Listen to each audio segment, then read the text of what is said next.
banda kopambola nzambe, banda kosenga nzambe wana alobela yo, apesa yo oyo ye alengelaki yo mokolo na lelo, tobondeli na kombo na Yesu Kristo. Bondela nzambe,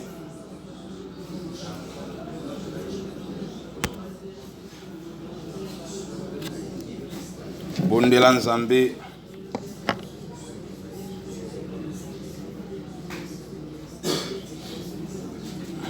nzamba alobela yo, akomi elobi qu'à chaque jour suffit sa peine. À chaque jour suffit sa peine. Oya bongi saki pona yo dimanche ya lelo. Oya bongi selaki yo dimanche ya lelo. Apesa yo yango. Apesa yo yango. Il est fidèle, c'est Dieu. Pas seulement une Apesa yo yango. mais aussi une supplication. Et à l'amen. Papa, nous te sommes infiniment reconnaissants pour cette opportunité que tu nous accordes encore en ce jour. Yahweh, beaucoup comme nous ont voulu être dans ta présence, mais la grâce ne leur a pas été accordée. À nous, tu as fait une grâce. Voilà pourquoi nous sommes dans ta présence. Je viens recommander ma soeur, mon frère. Je recommande tout un chacun de tes enfants entre tes mains. Oui, cher Saint-Esprit, n'est-ce pas toi le prédicateur? N'est-ce pas toi l'enseignant par excellence? Viens, saisis-toi de mes lèvres et parle au travers de moi. Fais que je sois un merci pour ce peuple réuni et un don pour l'Église corps de Christ. Prends contrôle de toutes choses en ces lieux, afin que tout ce qui va se passer en ces lieux soit pour ta seule gloire et que seul le nom de Jésus soit élevé au milieu de nous. C'est dans le puissant et glorieux nom de Jésus, Père, que t'avons prié, et tous d'un commun accord te disons gloire et louange à toi, Seigneur Jésus-Christ. Merci, Père très saint. Merci, cher Saint-Esprit. Amen. Nous acclamons le roi de rois. Acclame le roi de rois. Acclame le roi de rois.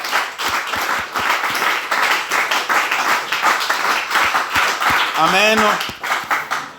Nous sommes debout pour la lecture de la parole. Prends ta Bible. Dis à la personne qui est à tes côtés, prends ta Bible. On ne vient pas à l'église sans Bible. Il y a le roi Soda qui est dans le champ de bataille sans munduki. Il y a le roi Soda oyo qui est dans le champ de tir qui est dans munduki mais sans munduki. Il faut toujours avoir l'arme parce que ceux qui déjà à l'église, tu amènes ta Bible aux autres watanga et kokota katinayo et puis cet automatisme là, il y a kotanga liloba na nzambe kokota pa na yo. Mais ceux qui déjà na kati une église, oya na Bible était je ne sais pas comment mélanger sur wapi. Alléluia. Alléluia. Voilà, tout ça dans Jérémie. Jérémie, chapitre 1er. Jérémie, chapitre 1. Aujourd'hui, verset 4, qui nous verset 5. Puis, verset 11, qui nous verset 13. Jérémie, chapitre 1. Verset 4 à 5, verset 11 à 13. Vous y êtes? J'ai lu la parole du Seigneur. La parole de l'Éternel me fut adressée en ces mots. Avant que je t'eusse formé dans le ventre de ta mère, je te connaissais. Et avant que tu fisses sortir de son sein, je t'avais consacré. Je t'avais établi prophète des nations. 6. 6. Je répondis, ah Seigneur éternel, voici je ne sais point parler, car je suis un enfant. Et l'Éternel me dit, ne dis pas, je suis un enfant, car tu iras vers tous ceux auprès de qui je t'enverrai, et tu diras tout ce que je t'ordonnerai. 11 à 13. La parole de l'Éternel me fit adresser en ces mots. Que vois-tu, Jérémie? Que vois-tu, Jérémie? Je répondis, je vois une branche d'amandier. Et l'Éternel me dit, tu as bien vu, car je veille sur ma parole pour l'exécuter. Amen. Tout ce qui est là, tu vas acclamer la parole de Dieu.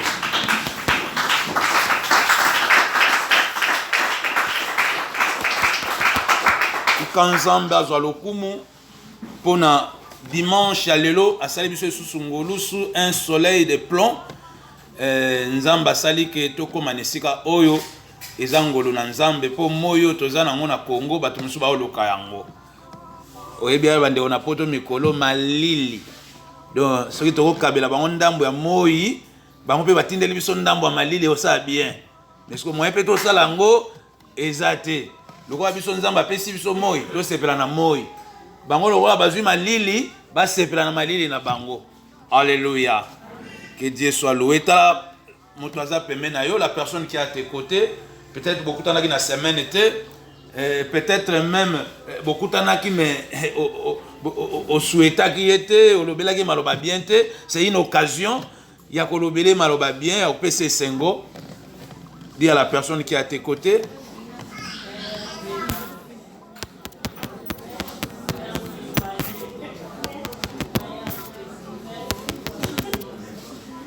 C'est la joie dans la maison de l'Éternel.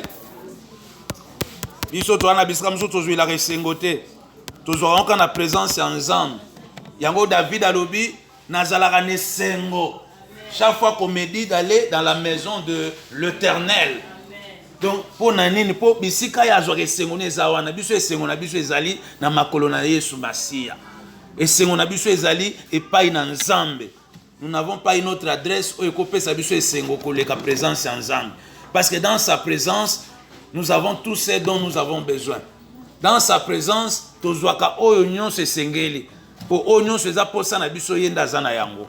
alléluia. Bien aimé, ma commis toti kotanga katina buku na Jérémie. Jérémie chapitre 1er, verset 4 kino verset 6 puis verset 11 à 12.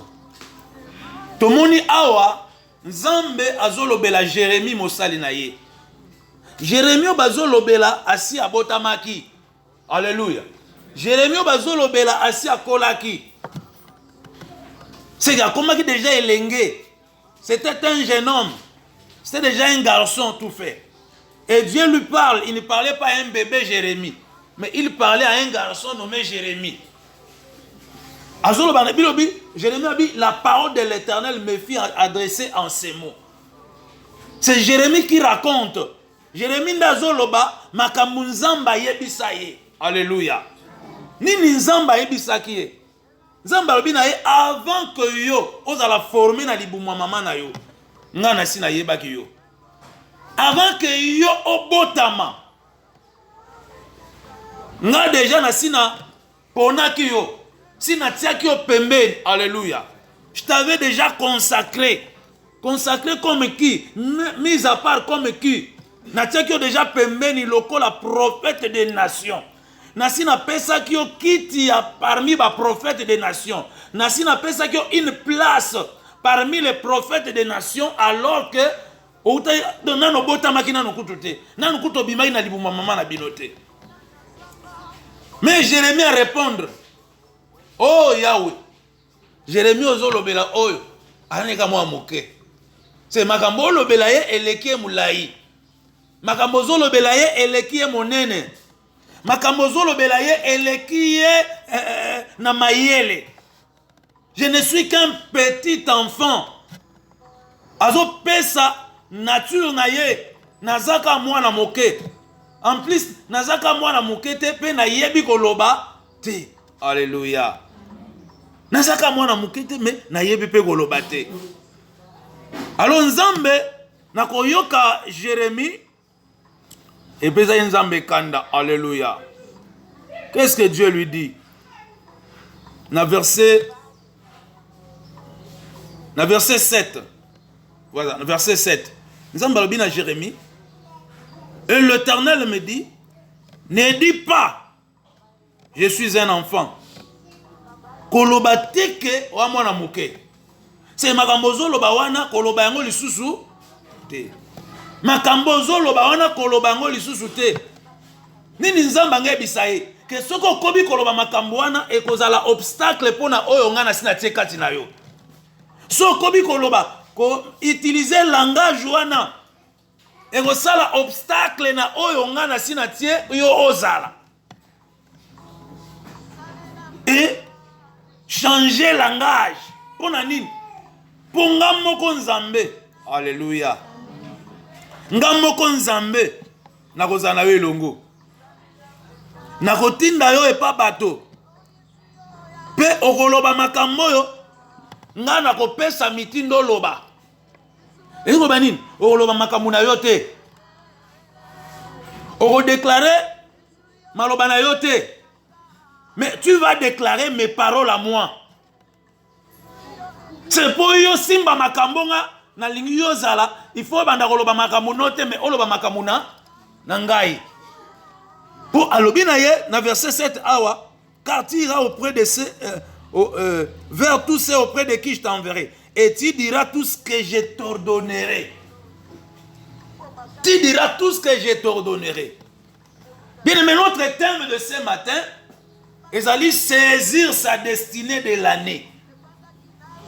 Saisir sa destinée de l'année. Bien aimé, tu n'es pas un produit du hasard.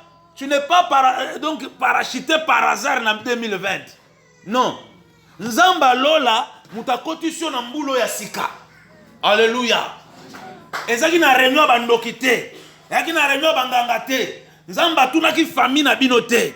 Nzamba tunaki mutu te pour qu'il décide que yozala parmi les vivants en 2020. Dieu pendant que bazoko boma batu nzamba yaki tuna liloba o wana bo simba te na sina tie pembeni pona destiné na 2020 ye faza la mutu pona lokumwa peke mbo bomo na ngai pona bonzambe na ngai. Donc Dieu t'a mis à part. Na 2020 oyo tu es un mis à part, tu es une mise à part de l'Éternel. Donc Dieu t'a déjà mis à part. Donc mutu monta ça le programme na vie na yo. Mutu monta sala programme na yo. Mutu monta sala programme na beauté na yo. Mutu monta sala programme na mayele na yo. Mutu monta sala programme na étoile na yo. Mutu monta sala programme na makasi na yo. Parce que nzamba sa tie na beauté, na makasi, na boyebi na yo asiati ki ngo pembeni po na ye. Pour cette année 2020, tolobi saisir sa destinée de l'année. Bien aimé, si tu ne saisis pas ta destinée de l'année, on est à côté de la plaque. Donc, on simbate, oyo tolobi, année de Dieu et ses réalisations. Pour que l'année soit l'année de Dieu et ses réalisations, tu dois saisir ta destinée dans cette année. Parce que Dieu qui t'a fait entrer dans cette année, azana bito ya kotselio nambula oyo. Ma combien lobi na Proverbe 16 verset 4. Tout ce que Dieu fait, il le fait pour un but. C'est pour un but en 2020. Oh, c'est pour un but en 2020. Et but pour Dieu. C'est Dieu qui t'avait mis à part. Pendant que Baboma est la famille, pendant que l'accident salemaki na 2019, Nzamba simbaki atio pembeni. Pendant que maladie ememaki batweke na bango, Nzamba simbaki akabotoli abite oyo te oboke na ye azaya binote. Oyo na sina tie pembeni po ezana gloire moko nga na kolata na 2020, mwana oyo nda kolatisa ngai. Parce que l'Éternel que nous prions, azan Nzambe oyo alata kankembo lokola elamba. Et na inelisa mutu moko ozala habillé ya Nzambe ya 2020 all. Ah, est-ce que mnazobe la zaliawa? Est-ce que mnakala na modèle kala obi modèle ya Nzamba kolata. Eza modèle lipambo lyo kozwa. Ne modèle ya Nzamba kolata. Oh, est-ce que mnazobe la zali awa? Tala yoza styliste ya Nzambe ya 2020 all. Dieu t'a choisi toi pour te yosale la mana style yo lingeli wana. Ingolo banini? Style ezali ba désir à cœur na yo. Nzamba kosala eloko moko oya kozwa nkembo makosala ngo conformément au désir de ton cœur. Et yo banini? Nzamba kolata style ya mama mo azali awa. Aïe aïe aïe. Nzamba kolata style ya frère moko azali awa. Nzamba kolata style ya papa moko azali awa. Nzamba kolata style ya sœur moko azali awa. Est-ce que motongo nazolobela azali awa Est-ce que motongo azawa? Alléluia. Saisir sa destinée de l'année. 2020 oyo ekochape nga na maboko te. 2020 oyo ekokima te. 2020 oyo ekositusanga na eloko te mpo na kosimba yango na maboko na ngai. Eko bani oyo nzamba tielinga pembeni nga na kosimba yango parce que ce Dieu là sera avec moi et la Bible dit avec Dieu nous ferons des exploits et il écrasera nos ennemis. Bien aimé mbula oyo éviter aux ennemis na ngai po soki okomi ennemi na ngai yo suka neza écrasement oyo nyonso akotelema comme ennemi finalité écrasement parce que Dieu dit avec lui nous ferons des exploits et il fera une chose. Et la chose qu'il va faire, c'est écraser tes ennemis. Dieu va écraser tes ennemis. Motonyon sozo telema inayo keba écraser mes telemi nanzela naye. Motonyon sozo telema po inayo akozala écraser. Akozala écraser. Nazol ba bien akozala écraser. Na mutute, na gankite, mais na nzambe. Tika na betelo lisola nzambo. Na kat na Naoum, livre à Naoum. Bible zoloba, ta nzamba déplaçaka. Poussière au makolo na ye tombola kando biso to benga nuage. Moi mon avandi na bandi ko réfléchir sur litamba nzambe andeni. Pour nuage au biso to benga nuage, ezande poussière sur atie bopa. Poussière la mugi wana. Ndo biso to benga sur na mugili nini? Nuage sur litamba ngo yandeni. Na mona te koko na bino ko bimela wapi? Nazo mona te ndoko na bino na ko bimela wapi na salo ko lanja. Nazo mona te bisika tala, Yesu atie boye. Anyati na bokiltiste na bandoki nyonso batelemaki na vina yo na banganga bango nyonso bazokota na se wana. Est-ce que tout le monde azolo de la zali awa? Est-ce que tout le monde ekolo de la zali awa? Saisir sa destinée de l'année. Yesa mta pembeni ngana ko échouer te mbulo. Ngana ko lela te mbulo yo. Ngamba lo ko simba. Yamba lo ko simba, yamba lo ko simba. Yako ego simba po mutu atanga pembeni ana makoki ya kosimbisa yango. Oya atanga pembeni ana makoki ya kolongisa yango. Oya atanga pembeni ana makoki ya kolongola ngana mitambo nyonso. Oya seti amaki na bandela nga 2020 oyo. Na yango atabote mitambo na kozonga simate. Na bandaka ko avancer, na bandaka ko avancer parce que je sais que je ne suis pas seul. Il est l'avant-garde. Ego banini aleka liboso. Bisika yozo nyata wana yasa nyata yango. Bisika yozo koma yasa koma yango. Oyozo luka yasa yebaki yango. Est-ce que tout le monde a zolo belazali awa? Saisir sa destinée de l'année. C'est l'année de Dieu et ses réalisations. Et tolobi lelo saisir sa destinée de l'année. Bien aimé, tu as ta destinée à toi. Moi j'ai ma destinée. Je dois me battre pour ma destinée. Bien aimé, bats-toi pour ta destinée. Kokipe mutute mbulo yo, kokipe no mutute. Même ndoki, kokipe yete. Présana mutu moko s'occuper na ba. Omoni nzambe, so bando pesa tam mingi na bandoki, nzamba ka jaloux. Tant il faut okumisa nzambe yoka noko nde mutu asali boy. Te yo tombola nzambe parce que pour un vrai enfant de Dieu, rien ne peut lui arriver si Dieu ne le permet pas. Iko même yamabe komeli yo kumisa nzambe. Siko mutu akanisa ikasala mabe so mona zo kumisa nzambe akobo sala mabe.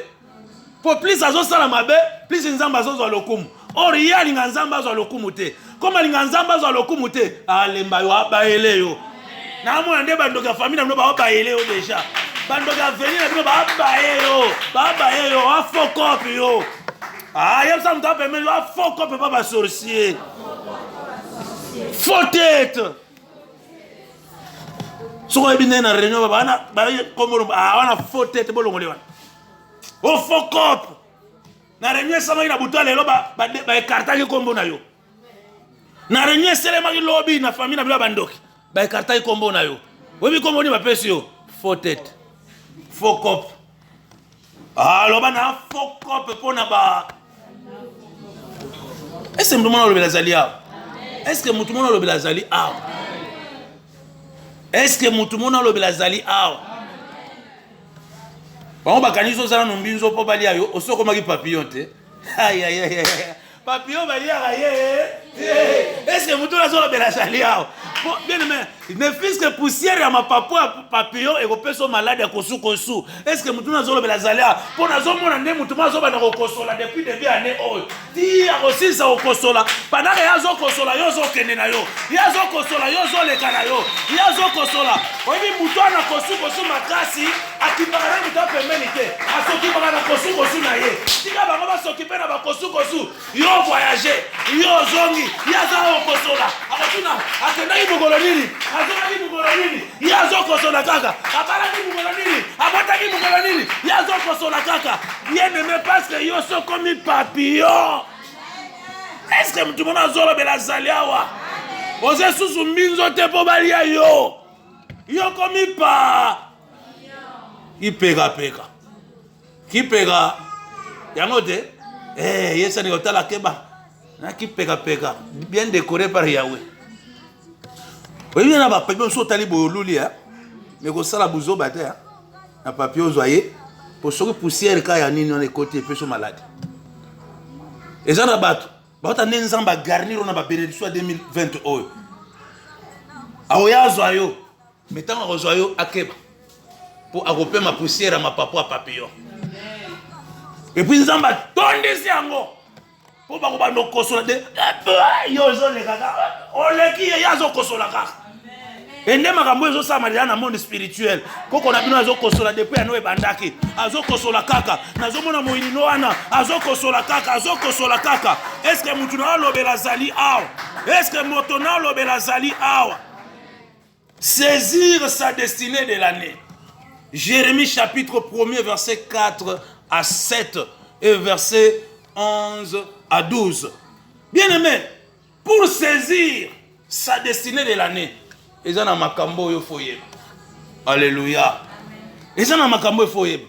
Tomoni wa nzambe. Ayebisi Jérémie.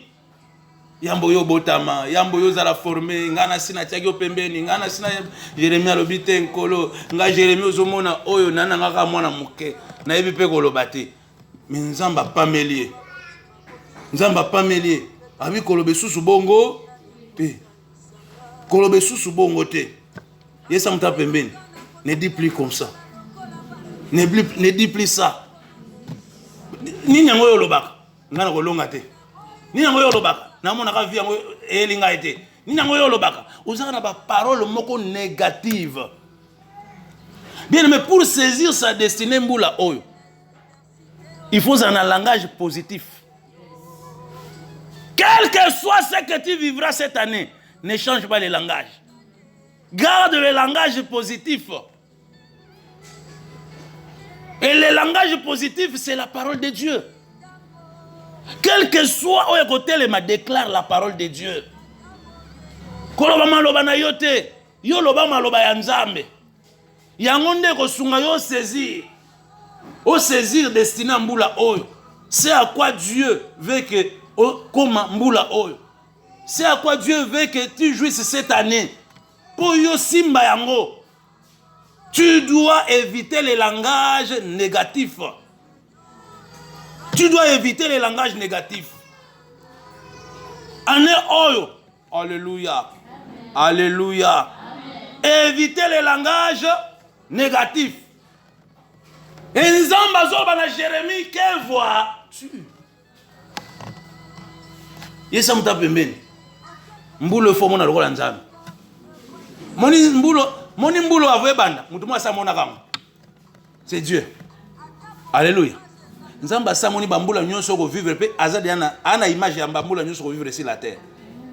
2020 nzamba mona ngo déjà. Parce que nzamba ngi yo po mona ngo ndenge ya mona ka yango déjà. C'est pourquoi il t'a fait un Dieu. C'est pourquoi il t'a mis à part pour yo mona lokola batu nyonso te. Dieu demande à Jérémie, que vois-tu? Tu dois voir grand cette année. Oui, vois grand. Parce que le Dieu que nous prions est grand. Pourquoi ça toujours dans ma vision à Mike? Bimana ba vision muke kuna na nzambe bokuta na te nzamba akuna te nzamba na ba vision ya grandeur na ye. Voir grand. Ce qu'on y a écouté en ensemble, mbulo mona mama minene, ya zakati mama minene. Nzambo zakati ba vision mike wanate. Kokit sanzambe te. Si tu veux que tu saisisses ta destinée de cette année, tu dois voir grand. Dieu soutient ceux qui voient comme lui. Est-ce que nous avons le Blazali? Est-ce que nous avons le Blazali? Si nous avons ensemble, c'est mon année. Alléluia. Pour que nous ayons bâti yo, botambola na ye, faut mon alogola ye. Parce que nous avons yo tambola na ye mbulo. Mais pour cela, tu dois voir comme lui. Pour voir comme Dieu, tu dois voir grand. Dieu t'attend à des grandes choses cette année. Dieu attend à des grandes réalisations. Et ça, on est en réalisation ensemble. Dieu va réaliser au travers de toi. Il faut réaliser ma kambo oyo batouarte la bouche B. Il faut réaliser ma kambo oyo et kolekela mabanzo ya batu. Et ça, on est à ma grande réalisation. Les réalisations de Dieu ne sont pas des petites réalisations. Parce qu'il faut différencier entre Nzambe et Nabatu. Est-ce que nous sommes comme ça? Voir grand. Alléluia. Alléluia. Éviter les langages négatifs. Bien aimé, komi kitisate. Komi kakolate mbulo. Yoka, Jérémie Mikakoli. Abi, je ne suis qu'un petit enfant. Oh yo ngana diplôme wanate. Kuna ezaka kuna babika bato bazana licence. Tala, yo zana nzambe. Yo zana nzambe. La folie, la foi. Kende. Na no comité kende ba bengana yo ndondi make kuna ezaya yote. Mais yo kete. Alléluia. Oh non, kuna balobika bato baza te. Kende. Est-ce que tout le monde a le Belazali? Est-ce que tout le monde a le Belazali? Bien aimé, année oyo, eza année makama minene pona communauté chrétienne pénienne. Lobby, papa Zogi trophée, parmi les grands hommes de Dieu, il y avait lui et Barouti. Parce que lobby na mizo eza pembeni ya parler du peuple wana. C'était la nuit lobby. Donc il y avait lui, il y avait des politiciens parmi bato après ça qui ba trophée wana. Excellence. Papa Pazouaki trophée. J'ai compris qu'il y a nous eza né ensemble pour na peigner. Alléluia. Alléluia. J'ai compris que eza année ensemble pour na peigner. Yes, I'm that payment. So you zola la mitali yo. So you zola la otikala. Bien aimé, nous voyons grand. Peignel cette année, ngana omona peignel ya munene ya muketi. Peignel de levo ya munene. Je vois grand. Et je dois faire des choses à la vision ya grandeur ngana zo mona. Bien aimé, salam makambu na grandeur oyo zanangwa omoni déjà na vie na yo. Parce que le Dieu que nous invoquons est grand. Nzambo tozo ko invoquer azanzamba ba grande réalisation. Et ce que ça n'a pas réalisation naïe. Comme tu dis saisir sa destinée de l'année. Pour que tu saisisses ta destinée de l'année, tu dois voir grand. Tu dois déclarer comme un Dieu.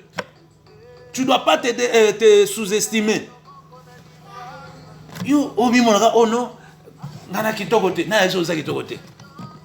Yesa mta pembeni, ngomoni ngana abo, na kitoko na ndenge nga. Alléluia. Itala mta pembeni yebisa ye. Yana kitoko na ndenge na yo. Elobe atande ko moko. Soko yo la kisinga pembe nga pe na election mwindu na. Alléluia. Soko yo leki nga na pembe nga na leki na nini? Soko leki nga na munene nga na leki na nini? Soko leki nga na mulai nga na leki na nini? C'est maintenant mutu na yaye. Siko yo pona nini oza ko sesu komikitisa. Pourquoi? Pourquoi zo muna mutu pamba? Soko yo leki nga na zolo mulai nga na leki na zolo mukusi. soki oleki nga na miso ya moke nga na miso na ngai ya minene eleki yo. Alléluia. Est-ce que mutu olobela azali awa? Est-ce que mutu mona olobela azali awa? Soki oleki nga na suki ya milai nga na leko na ya mikuse. Yebisa mutu apembeni nde na abona leki yo. Yo yebisa oleki nga te mpo nga mpe na leki yo. Mutu aleki moninga yango ane oyo komi mona pamba te. Po soko bali komi mona pamba nde place moyi na kotelema yango wana. Yango Nzambe agangelaki Jérémie, ne dis pas. Oya kobebisa mission nga na kotiseli yo na mokili. Oya kobebisa mission nga na tikaki yo koma na 2020. De toi Dieu attend une gloire. Na yina bisa mwana mwa Peñe Delvaux, de toi Dieu attend une gloire. Ndeko yo mutozo landa na yina biso ke de toi Dieu attend une gloire pour cette année 2020. Et tu dois saisir ta destinée de l'année. Oh, toi en 2019 t'es, toi en 2021 t'es, toi en 2020. Bien aimé, ceux qui ont bandit comme en 2021, banana on réussir en 2020. Ceux qui ont réussi en 2020, et personne est là à réussir en 2021, allez réussir en 2022, mais ceux qui ont bandit on négligé 2020 ont échoué. Yeba que semence wana ekokena oti na 2021 yango makambo ezo changer na année Nzambe. Profitez na année oyo Nzambe aza kotelema. Profitez parce que Nzambe aza pembeni na yo ano elongo. Profitez parce que Nzambe aza fongoli nzela ye moko. Nzambe beza année na ye ingo banini ye mo fongolelo ba porte. Soki bango ezali ba année na bango bazo kangelo porte année na ye ya kofungola. Eza na ba porte ya kofungola na ba porte ya kosalini akokanga. Eza nena ye c'est que ye moko akosala ndenge mutema na ye lingi moni bango pe na vino bazo ça selon leur cœur leur désir ba ko fungola jusqu'à lingo fungola ba ko non mbalo eza nde Nzambe eza nde Nzambe yone si mutu moko awa tu dois voir grand, tu dois voir grand, tu dois éviter les langages négatifs, tu dois parler comme Dieu. Ane oyo tanga liloba Nzambe mingi. Prière na yo, ezala mamalo pa pamba te. Prière no ezala plus ba déclaration. 2020 oyo, so bandi prière, ozo déclarer, il est écrit. Bien aimé, na ko sepla kutu o sali prière ata ya 10 minutes, mais depuis bandeka na ba il est écrit. Parce que so lobby il est écrit et puis sur pont, au terme de kolo pont. Il est écrit boy boy. Yangona likambo boy aussi mangate parce que il est écrit. Yangona tala, a osala ngai logote parce qu'il est écrit. Siko yo tango ba osala logote, o lobaka nini? Tant yo lobaka na kokufa te, o lobaka nini? Kolobate na kokufa te parce que na kokufa te. Non, na kokufa te parce qu'il est écrit na kati ya psaume autant. Verset tel. Il est écrit je ne mourrai pas. Je vivrai. Ngana kokufa te ponga ifona tatola. Mais ce que yo ganga la liwa ke na okufa te liwa zo seka yo okufa te par rapport à nini po ngana banga ga il est écrit. Omoni yango banga ga il est écrit. Année oyo zwakata kotanga liloba na Nzambe. Pour saisir ta destinée de l'année 2020. Zwata ya ko méditer liloba na Nzambe. Bien aimé, toko kene sou plus loin pour dire tu dois penser grand. Tu dois penser positivement. Proverbe 23, verset 7. Ma combien l'homme est tel et ses pensées dans son âme. Moutou azaka résultat va penser na ye. O kanisani ni pona mbulo. Alléluia. O kanisani ni pona voyage en mbulo. Ozo kanisani ni pona examen salaki wana. Ozo kanisani ni OK c'est l'examen. Ah to kendo c'est l'examen sida. Résultat comme mandé ozo kanisa. Tala. Au cours des jeux nyonso kana katiale omoni Satan biloko ya appliquer les autres zomo na ordinateur tozomo na ba téléphone tout azu yango pas Nzambe te mutu na yo ndenge za wana c'est plus que l'ordinateur mutu na yo za plus que bantenne parabolique yango zomo na bilo mususu okanisi likambo boye na tike lo boye sika boye mutu boye sika kozwela ngango te mutambo bisika zalaki na kati na ye. Alléluia. Et ça, le rôle, il y a un bouton, et puis c'est son wana. Ah, abosa na gini, il y a petit gabi, le neboy. Agabi miselio. Tant que yeboy, na bi misagi. Ah, ngaku na raison, nga bisque, na ko zoma ila ko miselanga. Kasi yo muto activa ke po bi miselo. So yo ndimaka soko sali ya téléphone wana muta musika zo ndima yango. Mayele o nyonso sata saleli. Parce que sotali au départ ya batu nyonso ba inventer la babilo nyonso ce sont des bata occultisme. Alléluia. Est-ce que nous le même tout maza a? Comment vous croire net botozo passer sur Facebook en direct? Alléluia. Bandeko ba olanda biso iza na poto ezala wapi? Bazo ndima yango. Mais ce que son na lobine boko pambwa. Alléluia. Mutakomi na bakalikil. Akomi na bakalikil. Alléluia. Soki mungongo ekokoma, c'est lipambo lipe koko.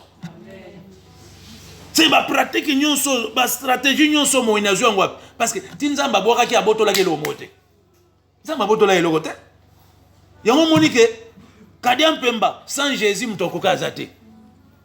Alléluia. D'ailleurs Jésus est mort lobi sans moi. Sans moi vous ne pouvez rien faire. Yo telemeli tuna bana ya nani sacrificateur au Seva. Les 7 fils de Seva. Alléluia. Beta ba on a ba démon hein. Beta ba on a ba démon. Bien mais nous résistons au diable à cause du nom de Jésus.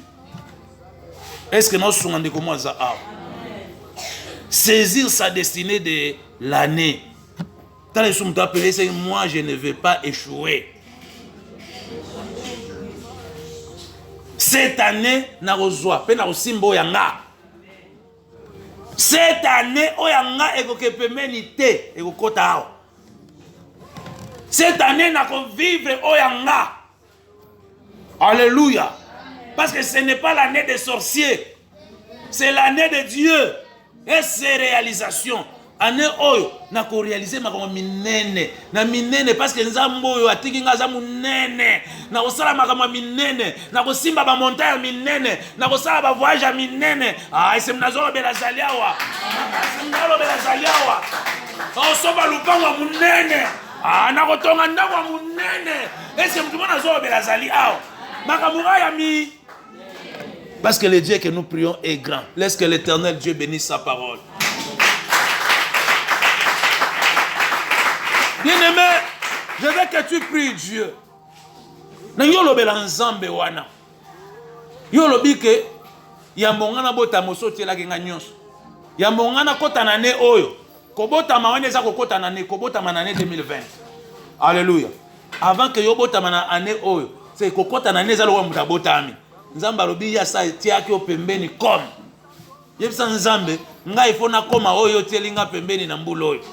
Ngai fona simba oyo sotela nga pembeni na mbula oyo. Ngai fona kota bisika yo so fungole nga ekuke na mbula oyo. Ngai fona simba oyo sotiaki pona nga na mbula oyo. Banda ko déclarer pambola d'abord ye pona liloba na ye, banda ko pambola nzambe wana. Banda ko pambola ye. Banda ko pambola ye. Banda ko pambola nzambe wana. Il est merveilleux ce Dieu. Banda ko pambola nzambe. Banda ko pambola ye.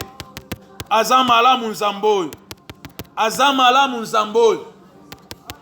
Oh, saisir sa destinée de l'année.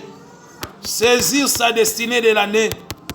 Il faut que tu saisisses ta destinée de l'année 2020.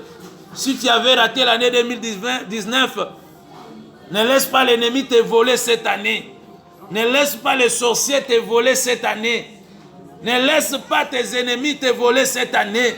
Kotika mutumota iba yombuloyo. Kotika mutumota iba mbuloyo. Kotika mutumota iba mbuloyo. Parce que c'est l'année de Dieu. Nzamba peigné la zako telema. Le Dieu de Walo, Mutsenga Malachi, azako telema. Nzamba Tirbo, Nzamba Ezui, Nzambe Azengamam. Nzambe wana azako telema cette année. Azako telema. Alors, il va exécuter toute sa volonté cette année pour toi. Il va exécuter. C'est qu'il va donner l'ordre à ses anges. Il va donner l'ordre aux humains pour exécuter ce qu'il a déjà décidé pour toi cette année. C'est Dieu-là. Alors, yamboyo botama. C'est que yamboyo kota na mbuloyo. Assis à Tiakio Pemeni comme. Pour Jérémie, c'était comme prophète des nations. Il avait établi prophète des nations. Oui, avant même qu'il sorte du sein de sa maman, Dieu l'avait déjà mis à part. Toi, tu es aussi mis à part par Dieu. Tu es consacré par Dieu pour cette année. Pour cette année. Et au travers de la dédicace, aux Okotakatia consécration en 2020. Au travers de la dédicace de l'année, aux Okotakatia consécration divine en 2020. Aux Obima la consécration démoniaque. Aux Okota la consécration divine. Aux Okota la consécration divine. Car il n'y a que la parole de Dieu. Au Ekokotisayo, Katia consécration divine. Au nom de Jésus. Au nom de Jésus. Banda kotelemela ba pensée négative nyonso basi bakoti na mutu na yo. Banda kotelemela ba pensée négative. Banda kotelemela yango. Banda kotelemela yango. Banda kotelemela yango. Au nom de Jésus. Au nom de Jésus. Au nom de Jésus. Au nom de Jésus. Banda kotelemela yango. Ba pensée négative mbulo ekozwe sikate na bina yo. Oh ekozwe sikate. Ekozwe sikate. Parce que yon den zamba zozela mama minene lekela na bina yo. Ekozwe sikate. Prie Dieu ma soeur, mon frère, papa, maman. Prie Dieu. Prie Dieu. Prie Dieu. Au nom de Jésus. Au nom de Jésus. Prie Dieu. Au nom de Jésus. Prie Dieu. Prie Dieu. Au nom de Jésus. Au nom de Jésus. Au nom de Jésus. Oh, bon de la bien-aimée. Azamala Munzambo. Azamala Munzambo. Azamala Munzambo. Azamala Munzambo. Alléluia.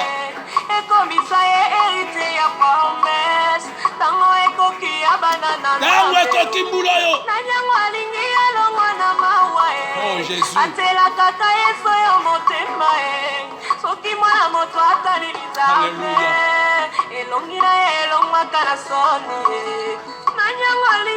Bien aimé, kende kotelemela ba parole nyonso ya découragement batiaka na monoko na yo.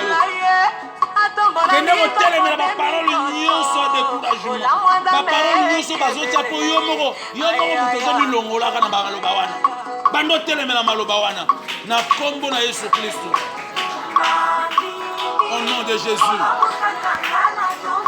Au nom de Jésus. Au nom de Jésus. Alléluia.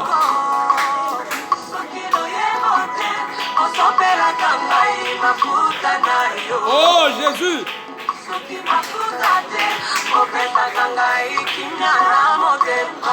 Alléluia.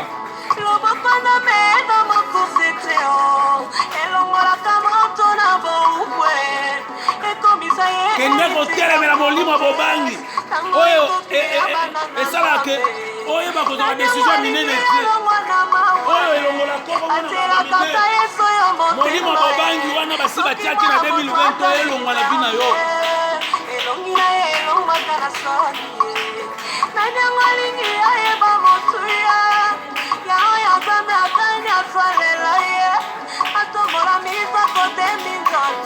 molimo bobangi wana elongwa kobanga te zeta avec toi cette année.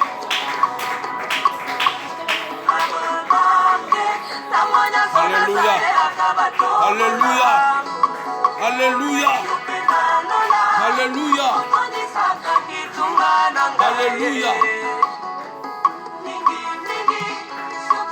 Kende kotelemela ba petite vision nyonso omonda tele bekangisa na vie. Omona kama mama mike, kwa monta mike alors que nzambo pria za munene.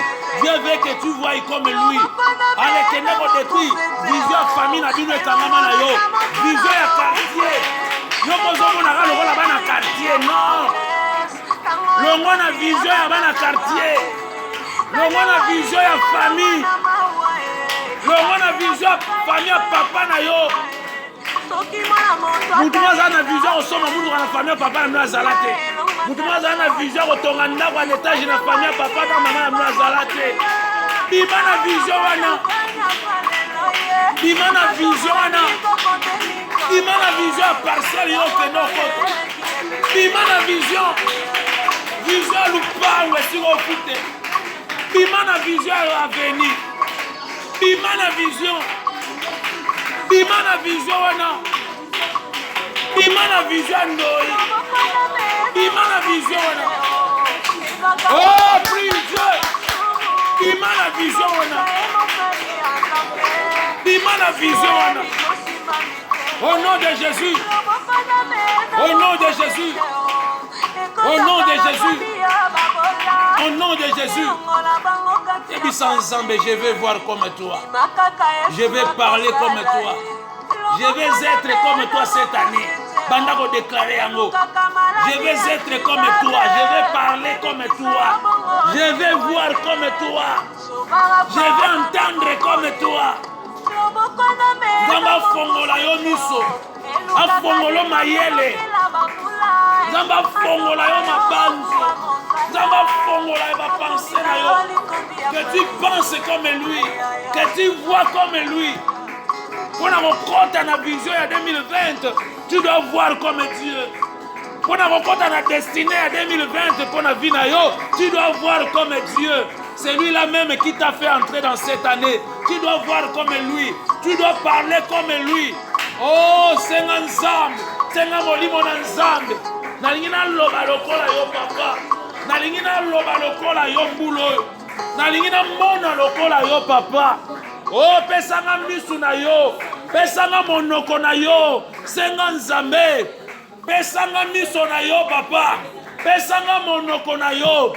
Senga nzambe. Pesanga makanisi na yo papa. Pesanga makanisi na yo shilo. Senga yango epa na nzambe. Senga epa na nzambe.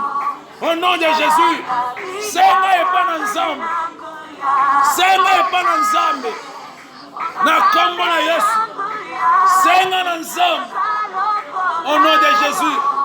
Au nom de Jésus. Au nom de Jésus. Saisir sa destinée de l'année. Et puis sans Zambé. Destinée na nga ane oyo. Eko échapper nga te. Destinée na nga ane na ko simba yango. Nga na ko réussir. Nga na ko mata. Nga na ko tombwama. Nga na ko bonga.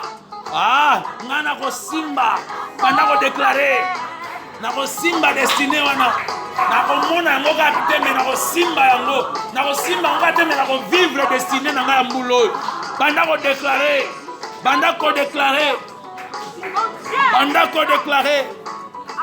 Banda ko déclarer. Au nom de Jésus. Au nom de Jésus. Banda ko déclarer. Au nom de Jésus. Au nom de Jésus. Sokezana mutuma osimba destina mbulu ezala yo. Sokezana mutuma olatsa nzambe ekembo mbulu ezala yo. Oh, banda ko pesa nzambe merci. Marc 11, 24, ma commis dit tout ce que vous demanderez en priant. Croyez que vous l'avez réussi et vous le verrez s'accomplir. Banda ko pesa merci nzambe. Banda ko pesa nzambe merci. Oui, commence à dire merci à Dieu. Commence à dire merci à Dieu. Dis merci à Dieu. Dis merci à Dieu. Dis merci à Dieu. Dis merci à Dieu. Au nom de Jésus. Au nom de Jésus. Au nom de Jésus. Maboko nous a retombouama. Obstacle nyonso batiaki na 2020. Pour que osimba destiné na yote na kwesi yango. Mutu nyonso atelemi na ba couloir na yo a 2020 oyo. Pote yo osimba destiné te na renverser ye. Singa nyonso batiaki na nzelano na kati yango. File nyonso batielaki na ba couloir ya 2020 na longoli yango. O saisir destiné ya mbula oyo. O kota na destiné ya mbula oyo. O vivre o nzamba peseli obomo mbula oyo. O simba o nzamba bongiseli mbula oyo. Oyo nyonso akotelemela yo nzamba écraser ye. Parce que nzamba zana yo elongo. Et la Bible dit avec Dieu nous ferons des exploits et il écrasera nos ennemis. Au nom de Jésus. Tika kombo na Yesu etombo mambulo na vi na yo. Batu ba mona nzambe koleka na vi na yo. Batu ba mona misala nzambe koleka na vi na yo. Au nom de Jésus. katna kondima lokola balongi to bondeli pe banso tolobi. Gloire et louange à toi Seigneur Jésus-Christ. Merci Père très saint. Merci cher Saint-Esprit. Amen. Acclamons le roi de rois. Acclame le roi de rois.